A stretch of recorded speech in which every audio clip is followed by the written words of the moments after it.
ഇത് ജനപക്ഷമാണ്. ഇതിപ്പോൾ honey റോസിനൊക്കെ case കൊടുക്കാൻ മമ്മൂക്ക പോലുള്ള മറ്റു ഉയർന്ന ആളുകൾ പറഞ്ഞിട്ടുണ്ട്. അമ്മയുമായി കൂടിയാലോചിച്ചിട്ടാണ് പോയി പരാതി കൊടുത്തതെന്ന് പറയുന്നുണ്ട്. അതിൽ മുന്നിലാണ്, സംസ്കാരത്തിൽ മുന്നിലാണെന്നൊക്കെ നമ്മൾ അവകാശപ്പെടുമ്പോൾ ഇങ്ങനെ ചില മൂലകളിൽ ഇങ്ങനെ ചില ആളുകളുണ്ട്.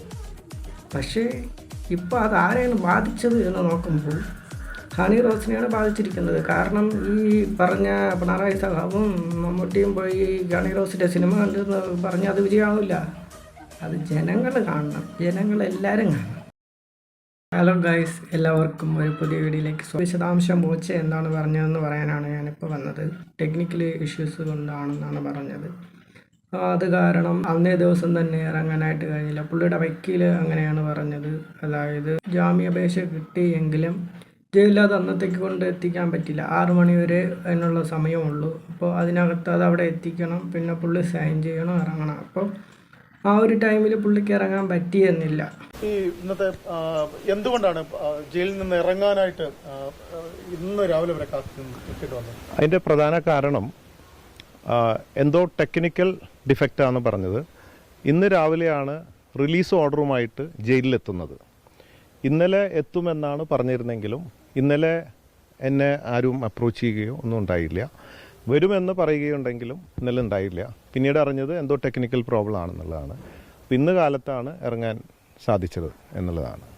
അപ്പോൾ അതാണ് ശരിക്കുള്ള ഒരു റീസൺ. പിന്നെ പുള്ളി പറയുന്നുണ്ട് ചെറിയ ചെറിയ കേസുകളിൽ പെട്ട് ഒരുപാട് പേര് അകത്ത് കിടപ്പുണ്ട്. അതായത് 5000, 25 ചെറിയ കേസുകളിൽ ജാമ്യം അനുവദിച്ചിട്ടും ഇറങ്ങാൻ പറ്റാത്ത ചിലരുടെ കാര്യങ്ങൾ, അതിനു വേണ്ടി പുള്ളി അപ്പോൾ നിന്നിരുന്നു. അപ്പോൾ ഒരു അവസരം കിട്ടി. പുള്ളി നമുക്കറിയാം, പുള്ളി എപ്പോഴും ചാരിറ്റിക്ക് വളരെ മുൻതൂക്കം കൊടുക്കുന്ന ഒരാളാണ്, വ്യവസായി എന്നതിലുപരി.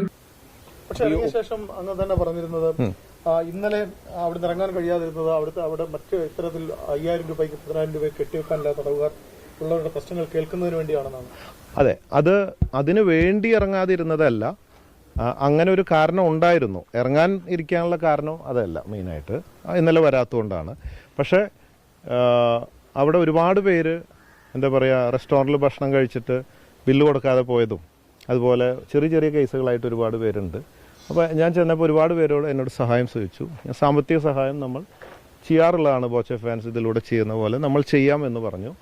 അങ്ങനെ ചെയ്യാമെന്നും മാത്രമല്ല, അതിനോട് ബന്ധപ്പെട്ടിട്ട് അങ്ങനെ കണ്ടപ്പോൾ എനിക്കൊരു അങ്ങനത്തെ ഒരു ലീഗൽ എയ്ഡ് സംവിധാനങ്ങൾ ചെയ്യണമെന്ന് തോന്നി. നമ്മൾ പല പ്രവർത്തനങ്ങളിൽ അതിനെക്കുറിച്ചൊക്കെ അവിടുന്ന് സംസാരിക്കുകയും പിടിക്കുകയൊക്കെ ഉണ്ടായി. എന്നല്ലാതെ അതിനു വേണ്ടി ഇറങ്ങാതിരിക്കുക എന്നല്ല ഉദ്ദേശിച്ചിട്ടുള്ളത്. ജയിലിലായപ്പോൾ അവരുടെ കാര്യങ്ങളും കൂടി ഒന്ന് കേട്ടിട്ടുണ്ടാവും. അപ്പോൾ അതും കൂടി പരിഹരിക്കാമെന്നുള്ള രീതിയിൽ നിന്നതാവാം, അങ്ങനെയാണ് പുള്ളി പറഞ്ഞത്. പിന്നെ അതിനെ തന്നെ മാധ്യമങ്ങൾ പല രീതിയിൽ വളച്ചൊടിക്കുന്നുണ്ട്, കോടതിയോട് മത്സരിക്കുന്നു, ഇങ്ങനെയൊക്കെ പറഞ്ഞ് അതൊക്കെ വെറുതെയാണ്.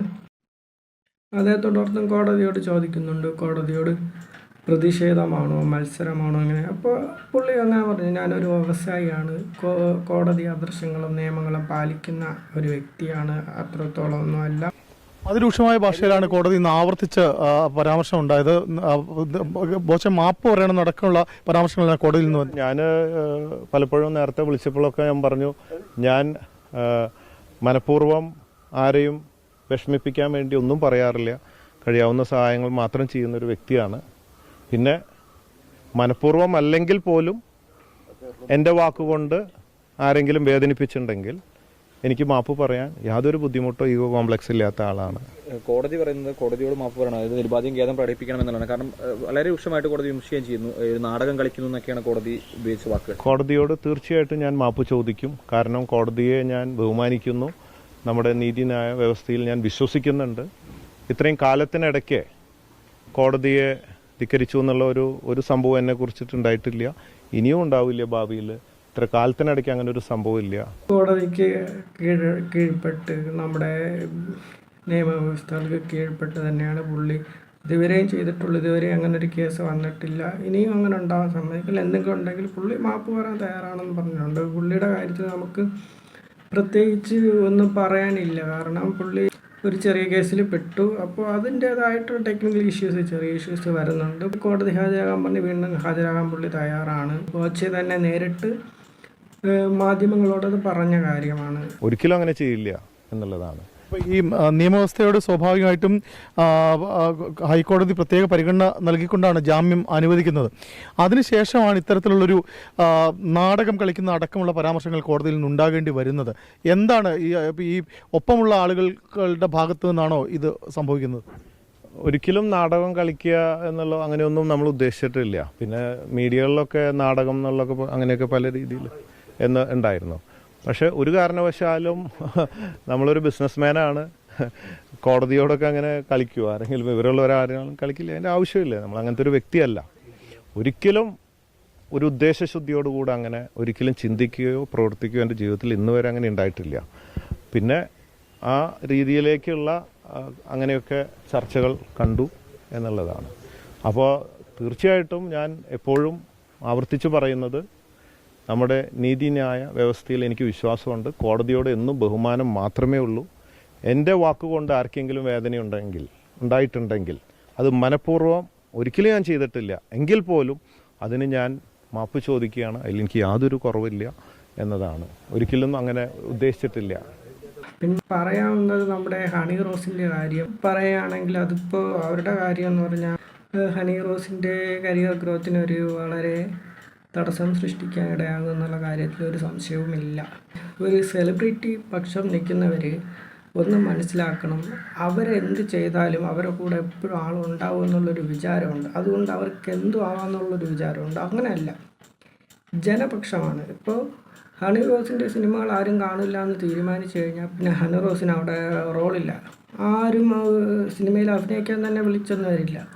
ഇത് ജനപക്ഷമാണ്. ഇതിപ്പോൾ ഹണി റോസിനൊക്കെ കേസ് കൊടുക്കാൻ മമ്മൂക്ക പോലുള്ള മറ്റു ഉയർന്ന ആളുകൾ പറഞ്ഞിട്ടുണ്ട്. അമ്മയുമായി കൂടിയാലോചിച്ചിട്ടാണ് പോയി പരാതി കൊടുത്തതെന്ന് പറയുന്നുണ്ട്. അതിൽ മുന്നിലാണ്, സംസ്കാരത്തിൽ മുന്നിലാണെന്നൊക്കെ നമ്മൾ അവകാശപ്പെടുമ്പോൾ ഇങ്ങനെ ചില മൂലകളിൽ ഇങ്ങനെ ചില ആളുകളുണ്ട്.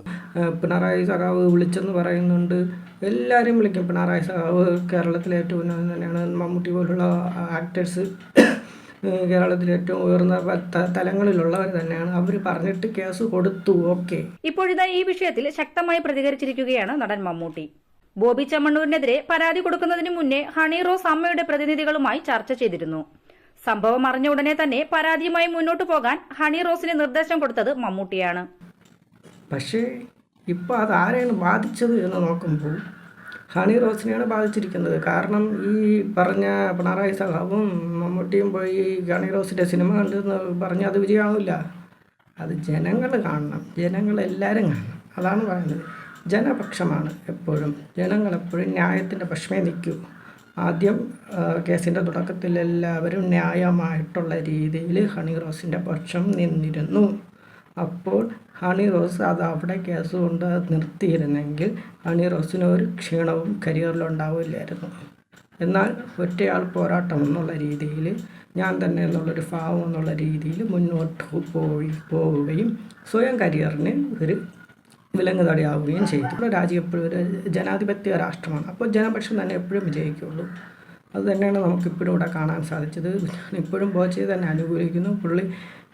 പുള്ളിക്ക് അനേകം പേരുടെ പ്രാർത്ഥന ഉണ്ടായിരുന്നത് കൊണ്ട് തന്നെയാണ് പുള്ളിക്കിപ്പോൾ പഴയതിലും കുറച്ചുകൂടി ഒരു മെച്ചപ്പെട്ട ഒരു രീതിയിലാണ് പുള്ളിയുടെ തിരിച്ചുവരവ് എന്നുള്ള കാര്യത്തിൽ ഒരു സംശയവുമില്ല. ഇത്രയാണ് എനിക്ക് പറയാനുള്ളത്. എൻ്റെ ചാനൽ നിങ്ങളെല്ലാവരും ലൈക്ക് ചെയ്യുക, സബ്സ്ക്രൈബ് ചെയ്യുക.